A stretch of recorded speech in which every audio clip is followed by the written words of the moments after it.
22 നാളേക്ക് മാറ്റിവെക്കുന്ന ശീലം നമ്മളെ പല കാര്യത്തിലും മനസ്സിലാക്കിയേക്കാം. ഇന്ന് ചെയ്യേണ്ട കാര്യങ്ങൾ ഇന്ന് തന്നെ ചെയ്യാൻ ശ്രദ്ധിക്കുക. നാളുകളിലേക്ക് കഴിവതും മാറ്റിവെക്കാതിരിക്കുക. ഓരോ നിമിഷവും നഷ്ടപ്പെടുത്തിയാൽ അതിൻ്റെ വേദന വളരെ വലുതായിരിക്കും. നമ്മൾ എപ്പോഴും എന്തെങ്കിലും കാര്യത്തിൽ പ്രവർത്തനത്തിലാവേണ്ടതുണ്ട്. നമ്മുടെ ഭാഗത്തു നിന്ന് വേണ്ടത്ര പരിശ്രമം ഇല്ലാത്തതാണ് ഇന്നലകളിൽ പല കാര്യങ്ങളും നേടാൻ സാധിക്കാതെ പോയതിൻ്റെ പ്രധാന കാരണം. നമ്മൾ ഈ ലോകത്തിൽ ആയിരിക്കുമ്പോൾ ചെയ്തു തീർക്കേണ്ടതായ ഒത്തിരി കാര്യങ്ങളുണ്ട്. നമ്മൾ ആഗ്രഹിച്ചതെല്ലാം എപ്പോഴും സ്വന്തമാക്കാൻ കഴിയുന്നു വരില്ല.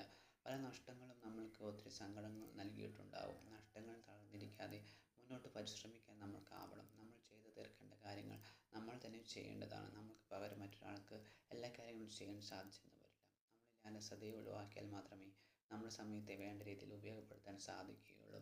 ഇന്നലകളിലെ സങ്കടങ്ങളും നഷ്ടങ്ങളും നമ്മളെ ഒത്തിരി തളർത്തിയേക്കാം. അതിൽ നിന്നെല്ലാം മോചനം കിട്ടണമെങ്കിൽ ഇന്ന് ഈ നിമിഷം തൊട്ട് ഊർജ്ജസ്വലതയോടെ സമയം നഷ്ടപ്പെടുത്താതെ മുന്നോട്ട് പോകുവാൻ സാധിക്കേണ്ടതുണ്ട്. ഇന്ന് ചെയ്യേണ്ട കാര്യങ്ങൾ ഇന്ന് തന്നെ ചെയ്തു തീർക്കാനുള്ള ശ്രമങ്ങൾ നമ്മുടെ ഭാഗത്തു നിന്നും ഉണ്ടാവട്ടെ. നാളുകൾ എങ്ങനെയായിരിക്കുമെന്ന് നമ്മൾ ആർക്കും തന്നെ അറിഞ്ഞുകൂടാ.